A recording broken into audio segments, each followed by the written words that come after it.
G'day from one of the most popular places in our city of Port Macquarie. No, it's not on our hiking agenda, but I've chosen this place for a reason. Yes, we're exploring our Bibles for end times insights, and we've opened Isaiah and we've got into chapter 2, but it's somewhat of a challenge trying to present this chapter because we've already seen that some translations have changed the especially unique Hebrew expression, last days, changed it to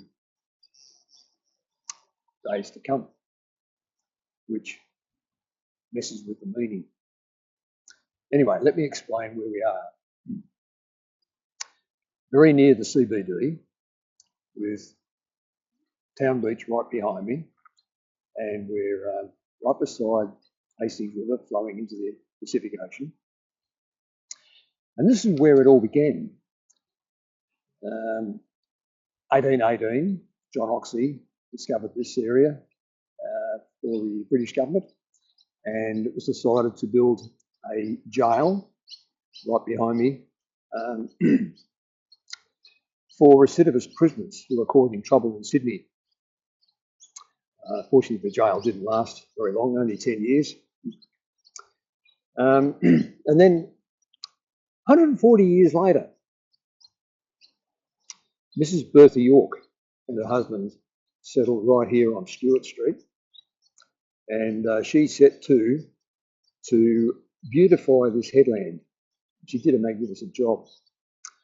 I should just mention, Port Macquarie predates most of our capital cities of Australia: Perth, Adelaide, Melbourne, Brisbane, Darwin, Canberra, of course.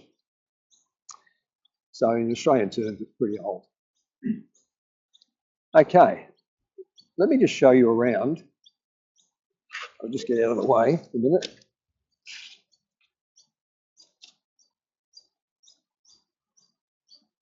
The jail was established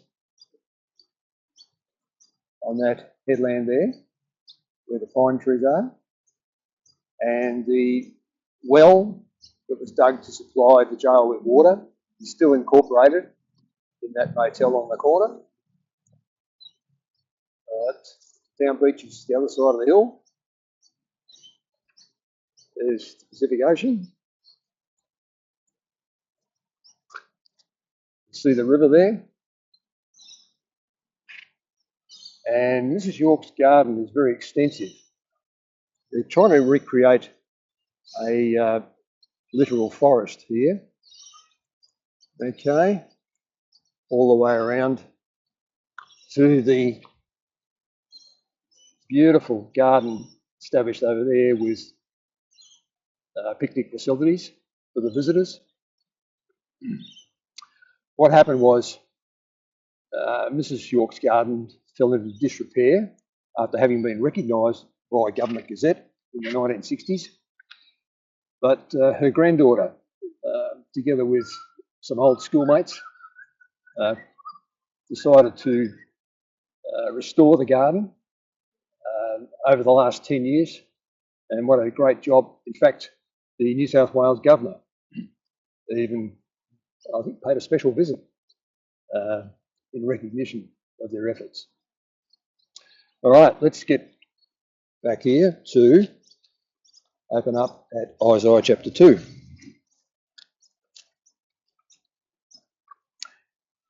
Now, I won't read all of verses 5 to 9. I'll put that in the comments below. Just read verses 5 and 6 for you. Come, house of Jacob, let us walk in the light of the Lord, for you have abandoned your people, the house of Jacob, because they are filled with influences from the east, and so on. Now, some translations They've changed that to House of Israel. Yeah, wonder why. And in fact, some commentaries say, well, yes, it says House of Jacob, but really it's talking about Judah and Jerusalem. Well, it's tending to leave Jacob and the house of Jacob in the dust of history. Yeah. Let's just check up on this. You heard of the rule of first mention? Well, let's go to Genesis 46:27, and we see that the record of Jacob's family says, all the persons of the house of Jacob who came to Egypt were 70, after having given an extraordinary list of 70 people, 70 mostly men, only 2 women. But the point is 70 people. Now then, this guy is a refugee. He will live for another 17 years in Egypt, dying at the age of 147, never having possessed his promised land.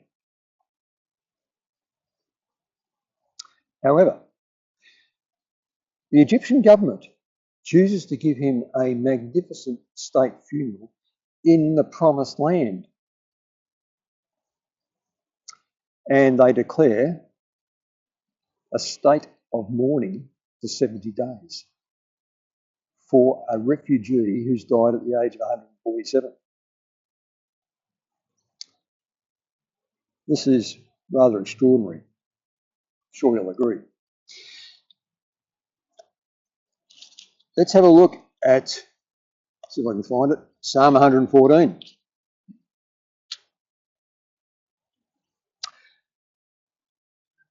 When Israel went forth from Egypt, the house of Jacob, from a people of strange language, Judah became his sanctuary, Israel his dominion. The sea looked back and fled. Jordan turned back. The mountains skipped like rams, the hills like lambs. What ails you, O sea, that you flee? O Jordan, that you turn back? O mountains, that you skip like rams, O hills like lambs? Tremble, O earth, before the Lord, before the God of Jacob, who turned the rock into a pool of water, the flint into a fountain of water. And what did he say to Israel from Mount Sinai after they'd escaped Egypt? He said, I've borne you with eagle's wings. Magnificent. Now, we have to wait till Moses is about to die in Deuteronomy 32.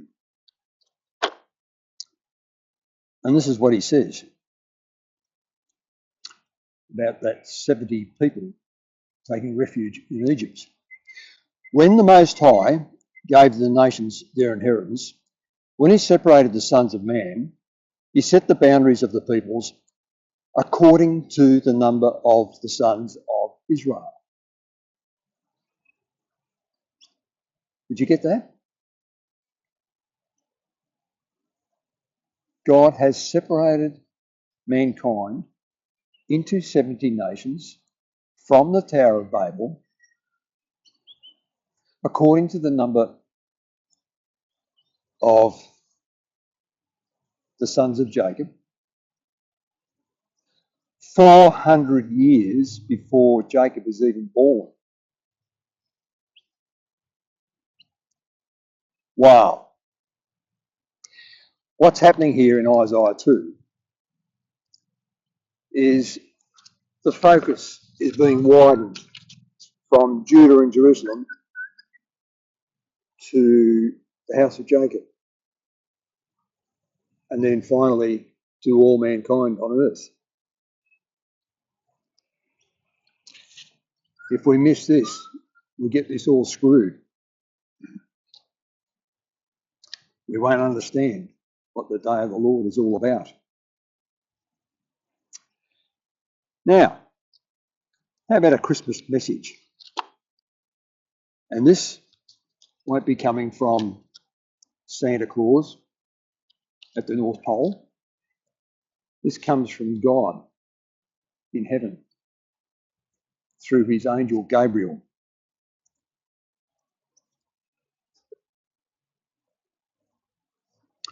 Do not be afraid, Mary. You have found favour with God. Behold, you will conceive in your womb and bear a son. You shall name him Jesus. He will be great and will be called Son of the Most High. And the Lord God will give him the throne of his father David.